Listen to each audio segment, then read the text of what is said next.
Welcome to What's Niggling Me. I got a different plan for my Jimmy Carter thing. I've gone through 45 minutes of it, and I just gotta, you know what it's gotta be? I just gotta put out an audible, basically. I basically just gotta put out an audible that I think everybody should listen to. There's too much important stuff in this that I can't even downsize it. It can't be 15 minutes or nothing like that. Like, it can't be. There's too much important stuff. The guy talked to 100, I think he said 100, like, state, like, leaders over his time. Jeez. Met with all these people over all this time and like talking, and then he's like, now let's talk about Lebanon. Now let's talk about Syria. Now let's talk about Saudi. Like, so, like, I can't cut those out. Those are important if you want. Like, this is a good 100%. piece of. It's good to understand. It helps with a good understanding. And I just can't. So it's got to be like I let it play on my audio on my phone, and then I just kind of pop pictures up of people on my screen, and I kind of pop up regions that he's talking about and stuff like that, and things he's talking about. That's the only thing I think I could do for it. Or it's going to be hours and hours if I were to try to stop and talk about it. But just let this guy roll. I think I can, have it, and just let Jimmy Carter roll for an hour or something. Of this is the kind of shit that he noticed and did during his 30 years roughly of trying to bring peace to the Middle East. It's pretty cool. Like, I was listening over again, and it's pretty cool. A useless fight, though. Yeah. So basically, yesterday, I got to talk about Arnon Milchan, and then when I went to the next guy, you were sleeping. But do you remember I mentioned Lekem? Lekem. It's an Israeli intelligence agency that I didn't know. Maybe I heard it, but like I didn't. American? No, it's an Israeli intelligence agency. It's, you know how like there's multiple. There's not just the CIA. It's like a DIA. Homeland. Yeah, NSA. There's all these different things. Well, they had Lekem at one point, and Arnon Milchan was part of the Lekem intelligence agency. So then I got to bring up a side tab, and then the Lekem intelligence agency was pretty intense. It was headed by Benjamin Bloomberg from 1957 to 1981, and then Rafi Atan 81 to 86, and then they got caught and in trouble. So they had there was no more Lekem. I know why they had to get shut down. I just didn't know that. I thought maybe it was Mossad. Like, I didn't know which intelligence agency was doing the Jonathan Pollard one. It says it collected scientific and technical intelligence abroad from both open and covert sources, particularly for Israel's nuclear program. It was disbanded in 1986 following the arrest of Jonathan Pollard for espionage on behalf of Israel. Pollard was a U.S. Navy intelligence employee in the Naval Anti-Terrorist Alert Center in Washington, D.C. He was paid for delivering large amounts of classified documents to Lekem agents. He was convicted, sentenced to life imprisonment, got out. Trump pardoned the guy that recruited him. It said the Pollard case was not the only problematic case for Lekem in '85 in California. A U.S. aerospace engineer Dick Kelly Smith, this is the one guy that I came across this from yesterday. Was a president of a company called Milco, indicted that same year for smuggling over 800 of those nuclear detonators to Israel without the required U.S. State Department munitions export license. Before the trial and facing a possible 105 years in prison, Dick Kelly Smith and his wife suddenly disappeared. 16 years later, they were discovered and arrested while living as fugitives in Spain. Extradited back to the United States, where he was convicted in the case. The Critons, hey, so obviously they have a nuclear program, just like Jimmy Carter said. Or why would they need to why would they need to smuggle 800 nuclear detonators? They had to be pretty far along. Straight up. The detonators, this is where this guy gets in trouble. The detonators were shipped by Smith, were sent to an Israeli company called Hella Trading, owned by notable Israeli movie producer Arnon Milchan.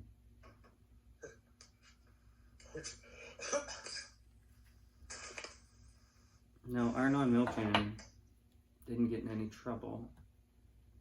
Really? Nope. But he did, he was like the one that was interrogated in the BB files.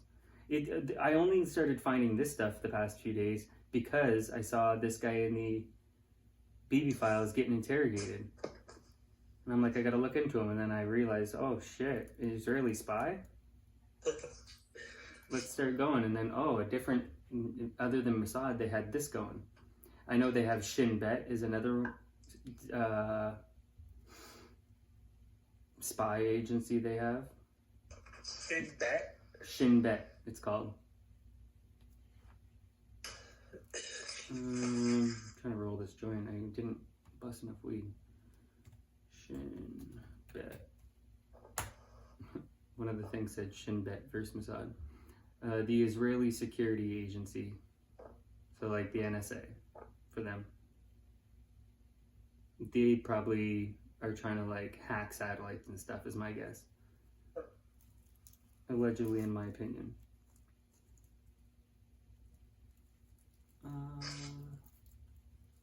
Alleged. Yeah. That's just my guess. It's one of 3 principal organizations of the Israeli intelligence community, alongside Amman and Mossad. This is a sad joint. I gotta fucking bust my weed.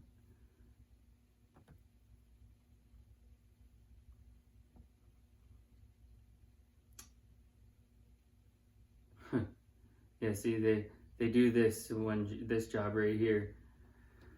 The Arab Department, responsible primarily for Arab-related counterterrorism activities in Israel, the West Bank, and the Gaza Strip. Yeah.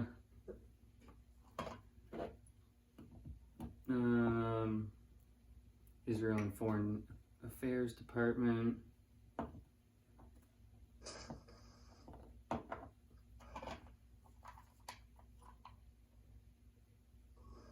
Duties and roles, exposing terrorist rings. Well, they did a pretty bad job on October 7th, didn't they? With all their fucking agencies, they still can't. Mm-hmm. Wonder if anyone was fired or if anyone was promoted. Probably promoted, to be honest. Seemed like there was a stand down order. I even hear Israel lovers saying that. Yeah, I know. Like, that's what's crazy. I watched those documentaries. Like, those people were calling the police and stuff, and they weren't coming. It was pretty fucking insane.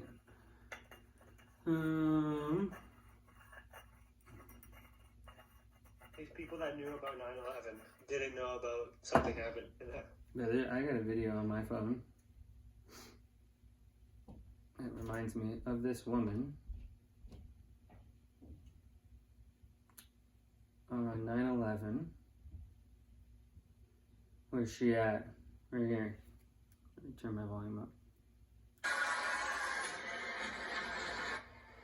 Well, it's a big catastrophe, and I'm Israeli, and I hope that now people understand what we have to deal with, the kind of people that we're dealing with on a day-to-day basis. It's just fascinating.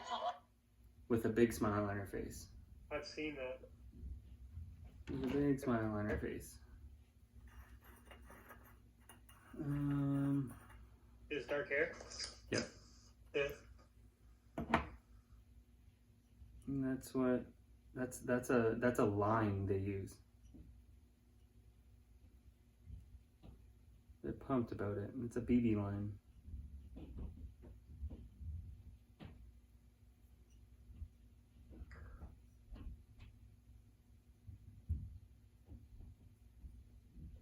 But I read it's classified, but it's also blanked out a bunch of shit. 28-page letter. 9/11, and it has to do with Saudi Arabia. All Saudi Arabia. All Saudi Arabia. But then I can see that tons of Israelis were living near a lot of those Saudi Arabians, like they were keeping an eye on them in the United States. And then they were also running like, bro, I'm pretty sure like back in the day I took Israeli ecstasy. They, how the United States, you know how they did the crack epidemic? Yeah. Getting it all from South America. The Israelis do drugs too. That's how they make money, like black market money. So the United States like does that kind of shit so that they have money to like run covert ops that can't get traced. And Israel does the same thing, sell drugs and then allegedly sells drugs and then they have money that they can use, right, and that can't be traced to like the budget, the big beautiful bill, like any of that kind of shit. You can't trace it. So yeah, they do it through drugs. They've been doing it through drugs for a long time. They did it through drugs during Vietnam with opium. They did it through Afghanistan for 20 fucking years. That's what they do. They go and they watch these poppy fields, or they look at Pablo Escobar and all these motherfuckers, like how they got to live. Fucking Pablo Escobar got to like create his own prison. Fuck. He would fly in like soccer like stars from around the world at that time to play like celebrity matches. The United States was allowing like insane stuff, and the public was just really, for the most part, unaware. Jimmy Carter mentions the Iran-Contra thing in his book a little bit.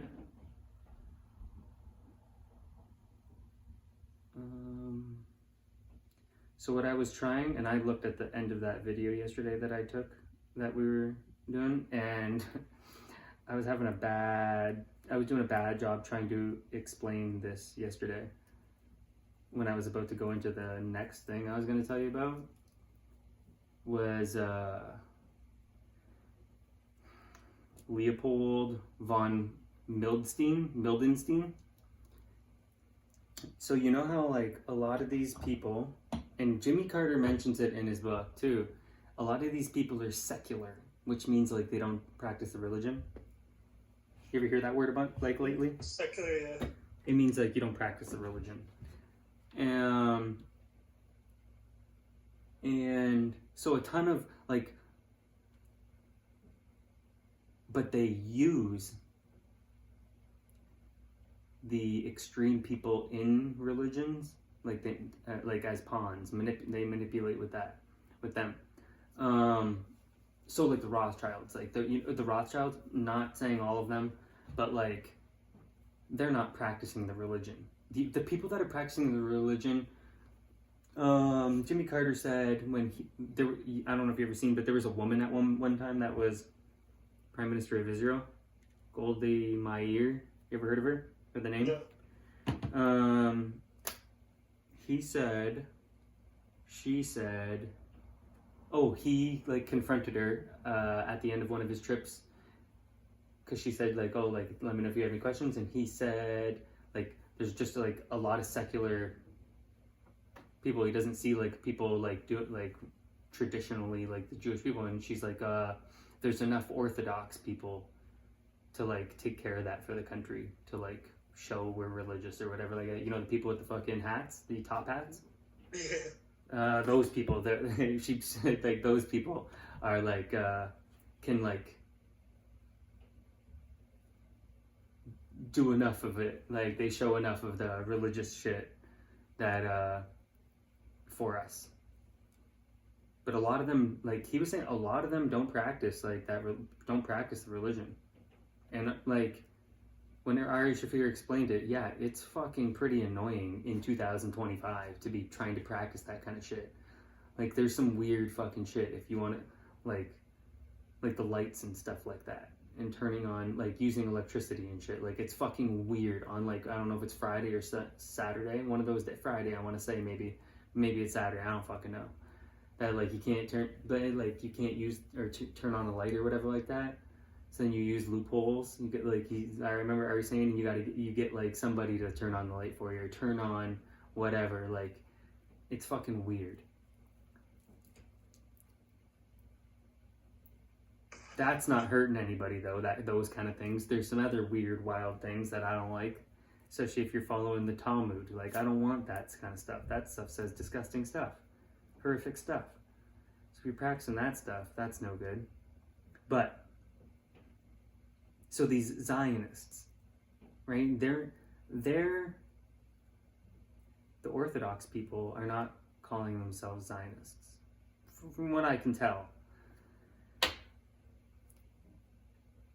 The Zionists, though, they don't have the same allegiance to the. They don't have the same allegiance. It's a different like belief and mission. You know what I mean? That's what like. This is gonna sound pretty bad, probably. That's why they can focus on being at the top of their field. I don't really know how to word this without it sounding real bad. They can focus. None of those fucking guys with the fucking top hats are billionaires. You know what I mean? They're not running fucking Facebook. Zuckerberg doesn't got no fucking top hat on. And Jerry curls like down for sideburns. They're totally different beliefs. They say they're whatever. They're all Jewish, we'll say, but they have totally different beliefs. Rothschilds don't got no fucking top hats on. True. So so I read about this one guy. I can't even think right now how I stumbled upon him. Leopold von Mildenstein, born in 1902,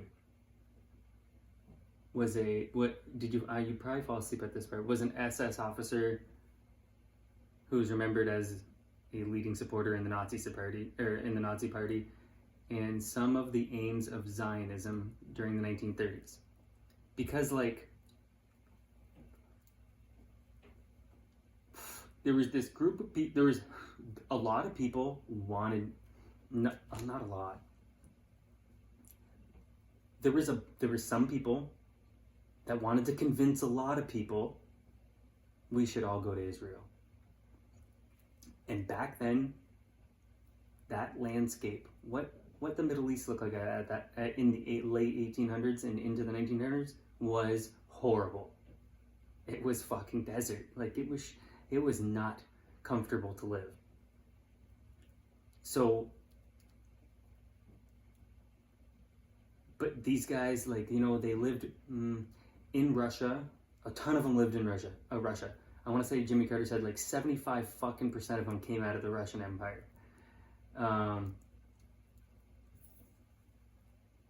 They weren't living like in Moscow. They weren't living they were living in the ghettos.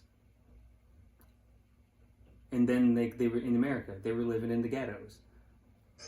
But so was Italians, Irish, Black, a bunch of people were living in the ghettos. Not like that in Russia, but in America. So like Herzl and these guys wanted to convince people, and it was hard to convince people because it was shit. Who the fuck wants to go to the fucking desert and there's nothing there? Like, you have to fucking put up tents. You're putting up tents. You're farming. Like, you're doing tough work. So convincing people was tough. 50 years later, huh? Yeah, it was hell. 50 years later, Leopold Mildenstein comes along. He's a Nazi fucking, and he let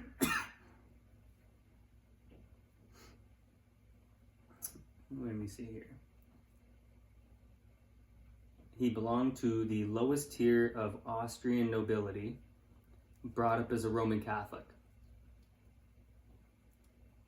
He was Austrian, Hungarian, Czech, and German. He had all those citizenships.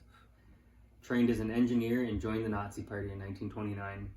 He was member 106,678. He joined the SS in 1932.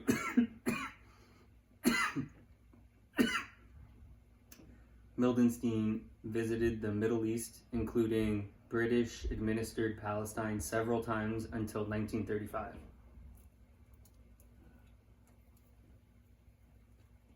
Trippy, eh? That this Nazi officer was going to Palestine.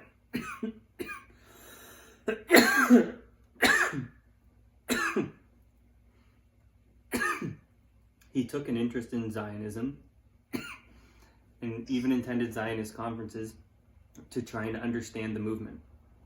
He promoted Zionism as a way out of the official impasse on the Jewish question. So it was like, where can they go, right? People were trying to figure out where can we send these fucking guys, right? At first, they weren't just like, it wasn't Hitler got into power in 1933, and then it wasn't just like lining up.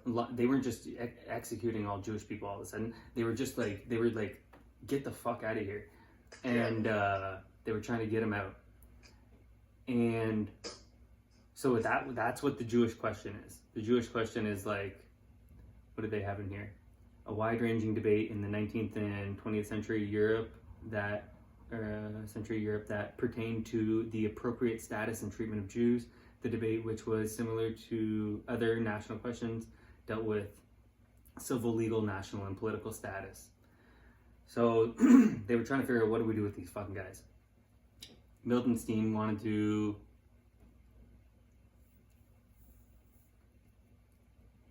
he was trying to figure it out.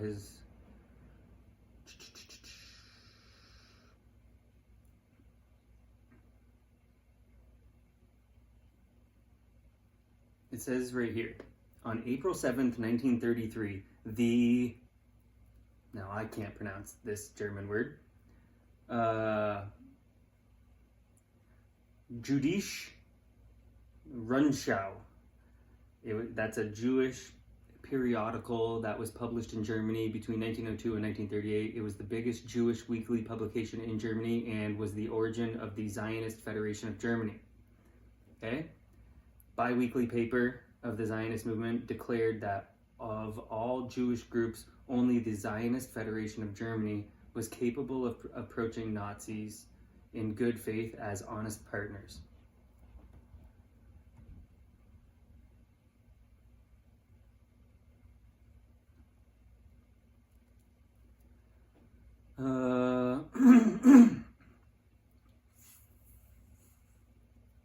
So this Kurt Tuchler, he became like friends with this guy. You can't click on him. He's got a red.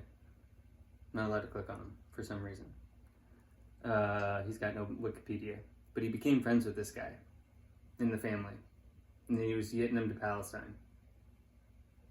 Oh, why I came upon this, I think, was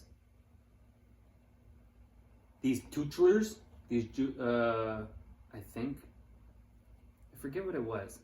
I came upon this because a couple generations later, a couple people were going through this guy's like grandma's stuff. I think Jewish guy, and he found like Nazi stuff in there. He's like, what the fuck? And it turned out like, yeah, this Nazi SS officer helped them get to Palestine. And I was like, trippy, like, you know, they're never telling that story. They're never telling that story. Yeah, it said like Kurt Tuchler, an acquaintance of Mildenstein, was to make contact with possible Zionist sympathizers within the Nazi Party. So there were sympathizers in the Nazi Party. I never heard about that.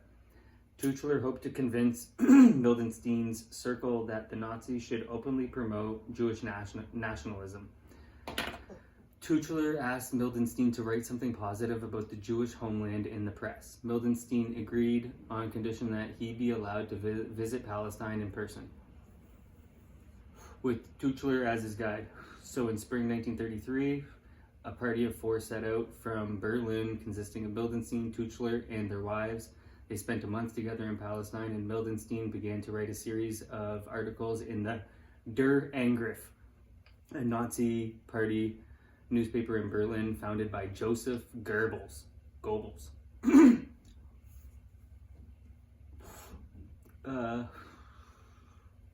According to Lenny Brenner, I don't know him, Mildenstein himself remained in Palestine for a total of 6 months before his return to Germany, and even learned a few words of Hebrew.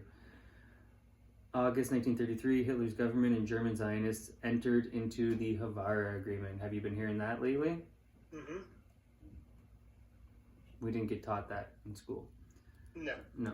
Which encouraged emigration by allowing Jews to transfer properly and funds from Germany to Palestine.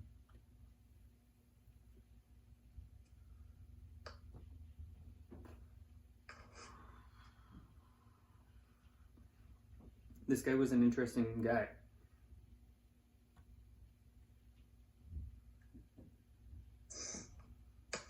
Seems like it. It said Mildenstein's pro-Zionist line was overtaken by events after a dispute with Heydrich. In 1936, he was removed from his post and transferred to the Foreign Ministry's press department. He had fallen out of favor because migration to Palestine was not happening quickly enough.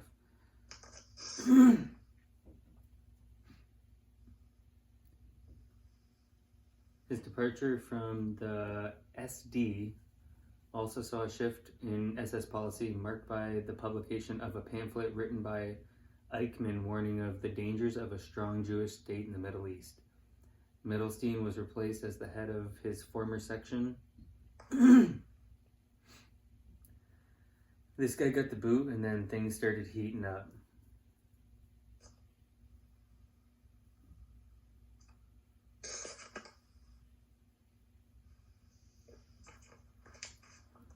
This guy was trying to get them there. But after, like, the war,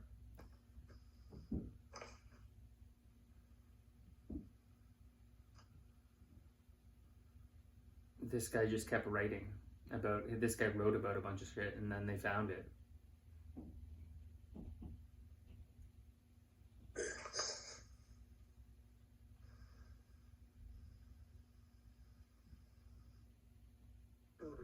People believe it like they believe the Bible. It says that this guy visited the United States in 1954, having been granted a visa to do so at the request of the government of West Germany.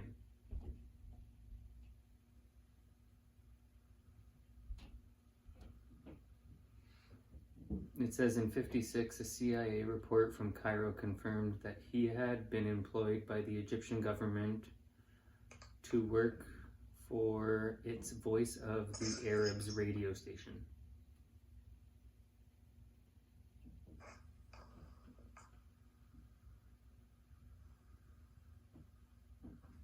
May 11th, 1960, Mildenstein announced that he had an operational relationship with the CIA and, as a former U.S. intelligence agent, claimed immunity from prosecution. This relationship was neither confirmed nor denied by CIA.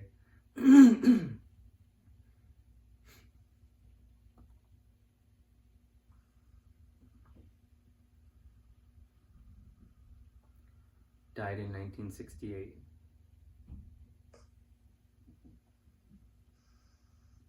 Don't know how.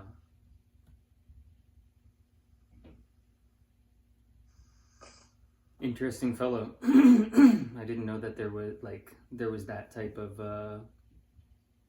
support. Haavara agreement. The weird agreement.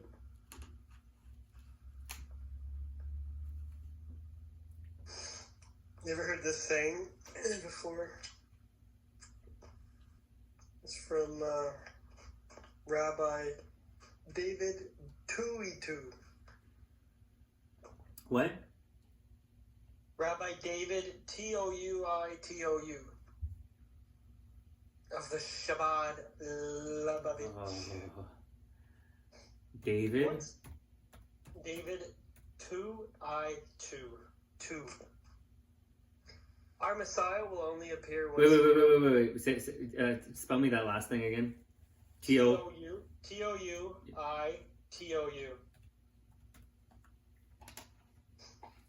Is Rabbi David Touitou of Shabbat Lubavitch. He stated that our Messiah will only appear once Europe and Christianity are totally destroyed. So is it good news that Islam invades Europe? It's excellent news. Islam is the broom of Israel.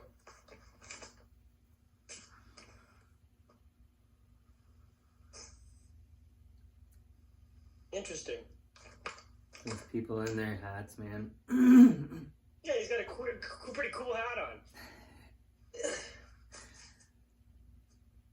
He's got no pigtails, but he's got a cool hat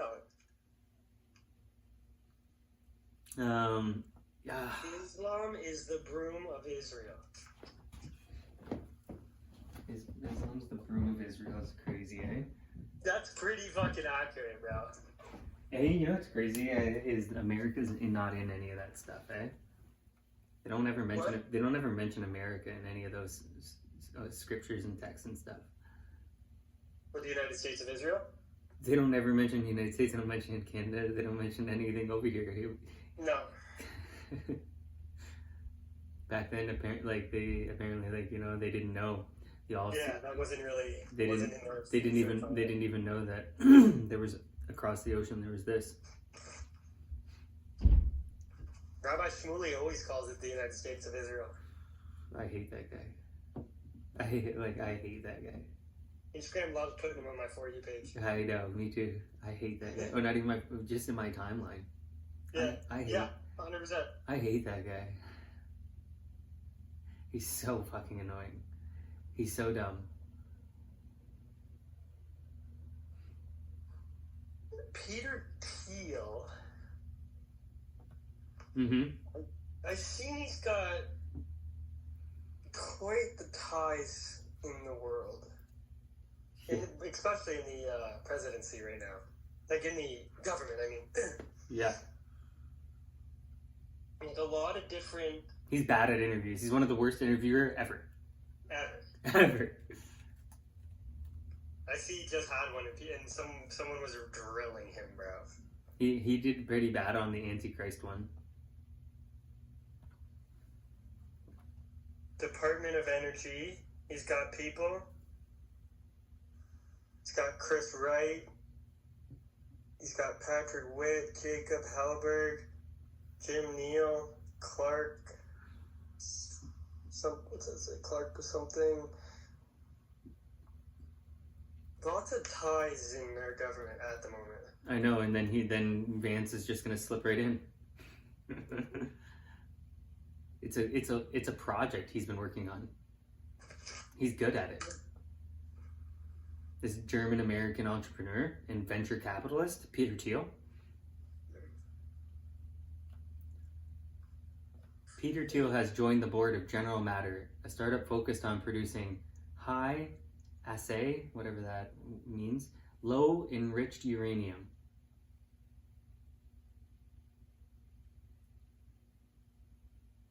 General Matter, founded by former SpaceX engineer Scott Nolan, aims to produce HALEU by enriching uranium to 19.75%, just below the 20% threshold under regulations, meaning it's not weapons grade.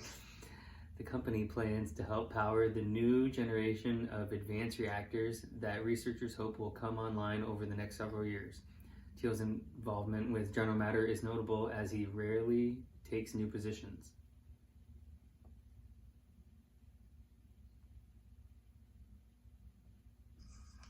I'm always keeping an eye on Peter Thiel. He's always at the forefront of all the new big companies that come about.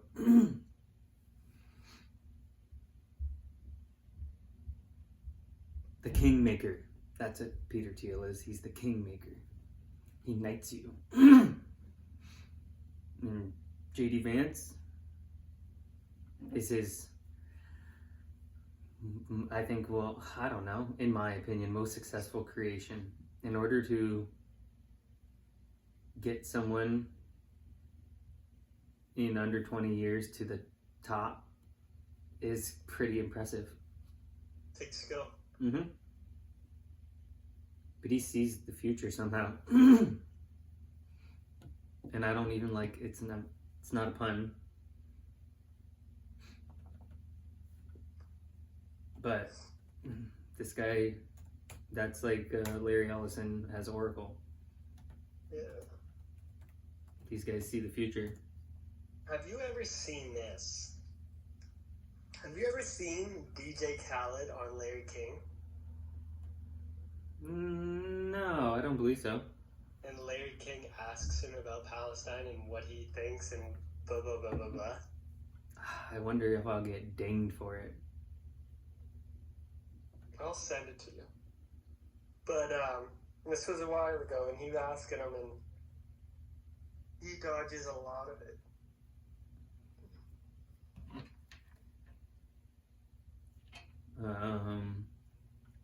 Couldn't tell you what it was, because Larry King looked, or was it Larry King? Yeah. What about him? He's looked the same fucking since I've ever knew who he was. He looked like he was dying. So I don't know how long old it was, but DJ Khaled looks young. Let me just see here. 10 years ago. 26 minutes pretty much. I have to promote peace. Do you think that's a clip? I'll get dinged. I'll get dinged if I play that. But you sent it to me? Yep. I'll play the audio of it.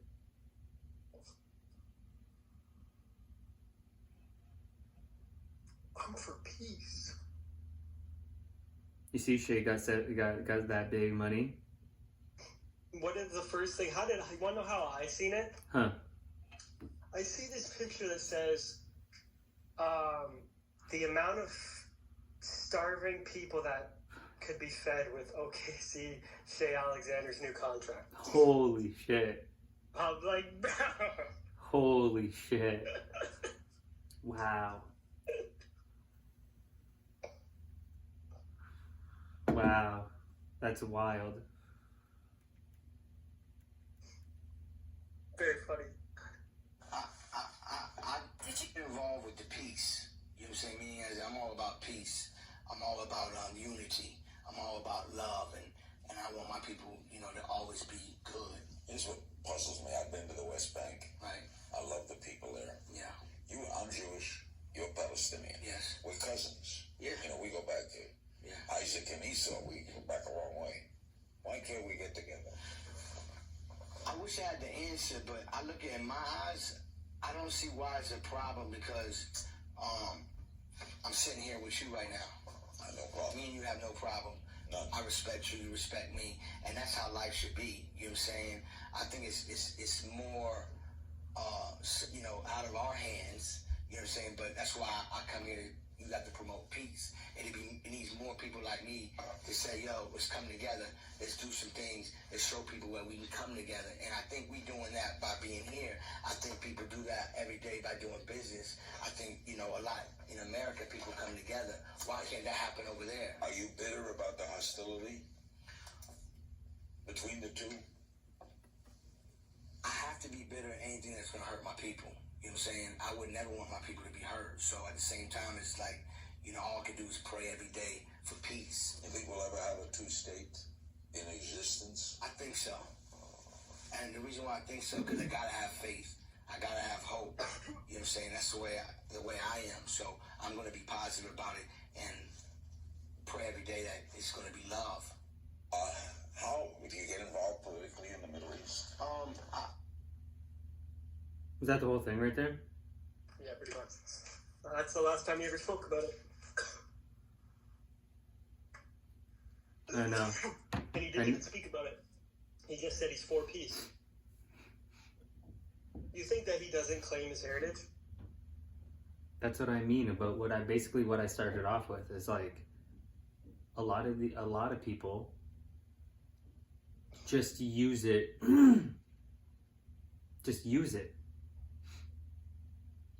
Like now they don't like. Mom even said she's just like Aunt Kay grew up in a generation before, and they had were taught by nuns, and they were taught. She said she didn't really get that type of religious teaching like her sister did. So I don't know. It was different for mine, right? It's religion isn't as big anymore. So there's a lot of people that they call them secular, you know what I mean? They just don't fucking do any of the religious shit. Mm-hmm. I guess that's what we are. We don't do any of that shit. So, but It's also gay as fuck. but when you say Jewish, you think religion, right? Yep. I think of a lot of things when I hear that. So, but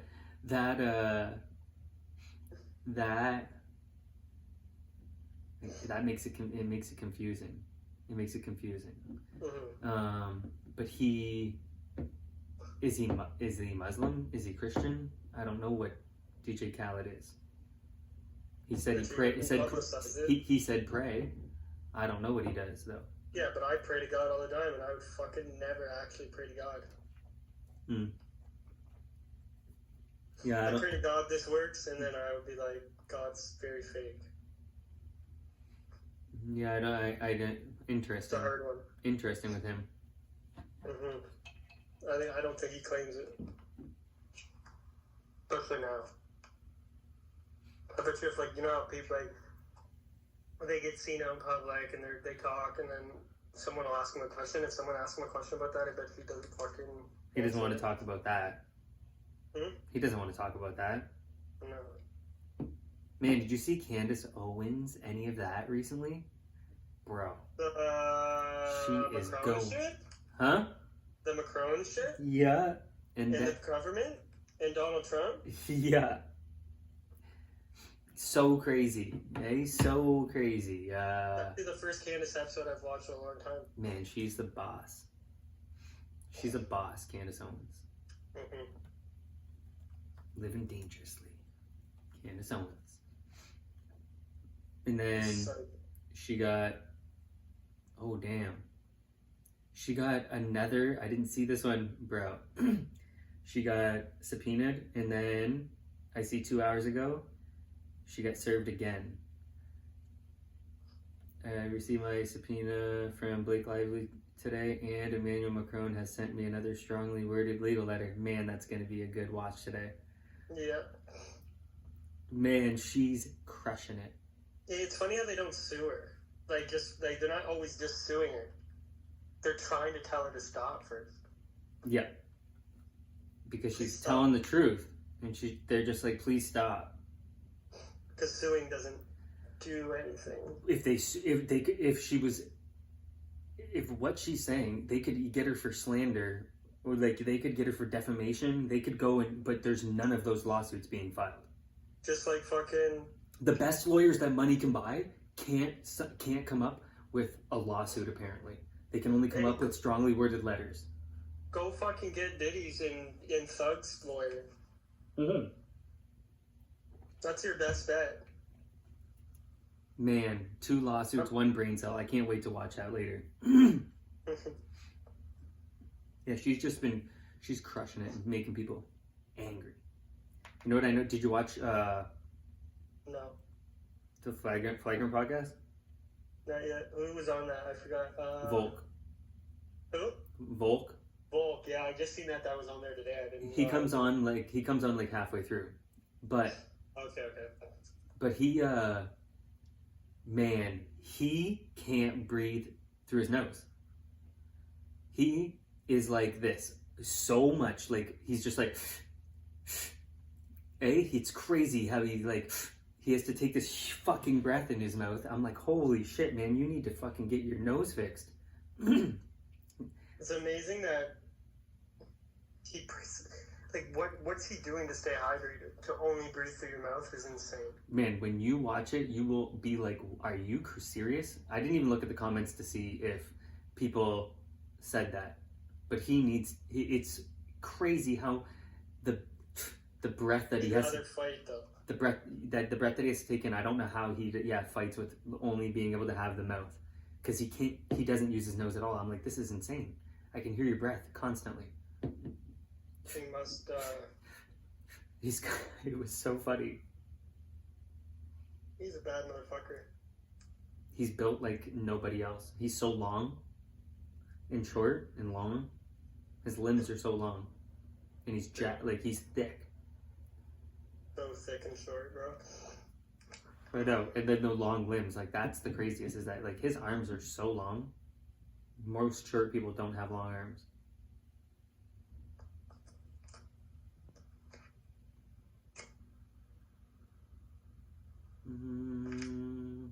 Anything else that I thought about? Wanted to tell you about they had the guy, the SS guy, Leopold von Mildenstein. That there was this, along with the Haavara agreement that I had heard and read about there. There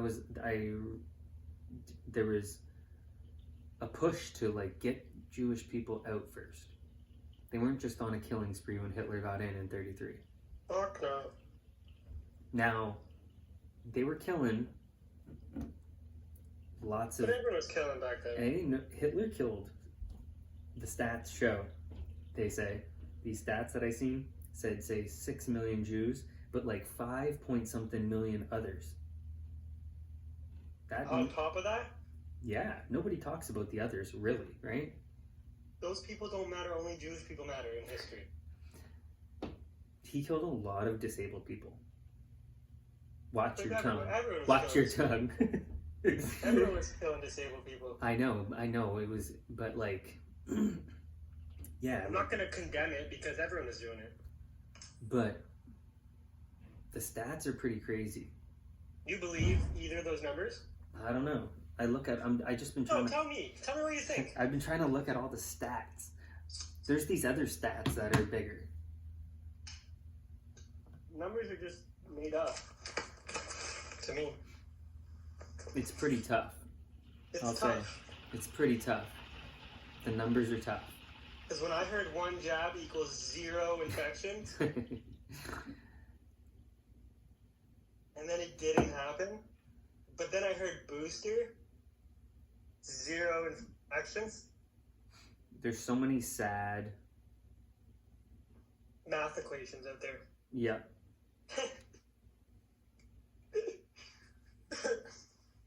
There's so many sad math equations out there. What I see, this is I can't say it. Wait. Let me. I got this video saved on top to your what you were saying. You know, what happened in 1990? There was no plague that was killing children, that we had tripled the amount of vaccines. What happened now in 1989? Why did they? They warranted 26 more vaccines. Agreed. Are all of them absolutely necessary? Because they want to make money. Of course. It's twice as many as anywhere else in 30 countries in the Western world. But we give twice as many shots as any of those countries. Why is that? Well, what are you against? Don't vaccinate for this, but vaccinate for that? Yes. I think we have to choose which How ones do are I know absolutely which necessary. one? You should educate yourself. We want to empower parents to educate themselves. Do we need to have the chickenpox? Do we need the hepatitis B shot on the second day of life? I don't think we can afford to assume that the people who are charged with our public health any longer have our best interest at heart all the time. Parents have to make their own decisions, educated decisions. They have to look at the information. Space out the vaccines. Delay them till after 1. Clean out the toxins that are in them.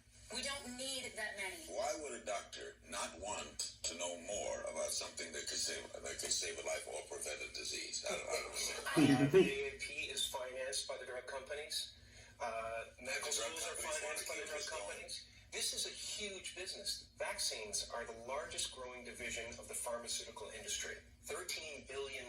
They control medical schools. What we're asking is for them to take a loss for the good of our children. That's a tough sell in a boardroom. Another Larry King. Jim Carrey. Another Larry King right there. I don't know much about Larry King, but He had the Bill Cosby one that they were. oh yeah. Bro, Larry King had a lot of the big interviews. Pretty nuts. You see Anthony Edwards, man? Wait, before you do that, Oh, did you yeah. see what the CDC came out and said? What'd they Or you say? see about the CDC study? No, what is it? No, I don't think so. bro. When did it come out? There was a hidden CDC study that says, now I'm not going to say this perfectly, but it's along these lines that one of or some of the vaccines cause up to 1,100% chances increase in autism. And this was a hidden study. Say it to me one more time. CDC study. CDC study that was hidden from a long time ago states that, now I can't tell you if it's one or a couple or which one, vaccine increases your chance of autism by 1,100%. And this study was buried.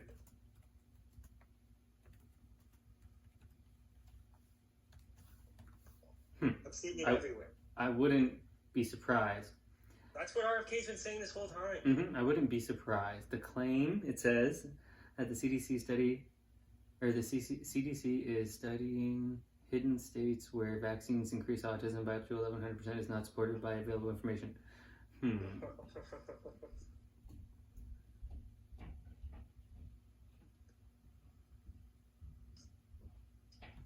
There have been, I look a little bit further down. There have been reports that the CDC is planning a study into potential connections between vaccines and autism, but this comes despite overwhelming scientific evidence that there is no link between the two. Yeah, we'll see. We'll see AI. No, but Dr. Sherry Tenpenny. So so now it's official. The CDC had evidence of a 1,135% increase of autism from hepatitis B shot, and they covered it up. Not a mistake, not a misprint, a cover up. Yeah. Say that part again. Dr. Sherry Tenpenny is just a doctor in the world. Now it's official. How do you say that last name? Tenpenny. T-E-N Penny. Okay. The CDC had, so now it's official. The CDC had evidence of 1,135% increase of autism from the hepatitis B shot, and they covered it up. Isn't hepatitis B the one that you get from sexual transmission diseases? Or no? they suspended her medical license for it, eh? I'm gonna have to look into it, but... Weird how fucking Jim Carrey got blackballed too, eh? Mm-hmm. Weird. Weird how fucking all these rock stars, not all, but some of these rock stars they die after they start talking about this kind of stuff. I forget which one. Chris Connors? What was it? I gotta pee. I'm gonna end this. We'll run more. Got about an hour right now. But I can't wait to look into this study.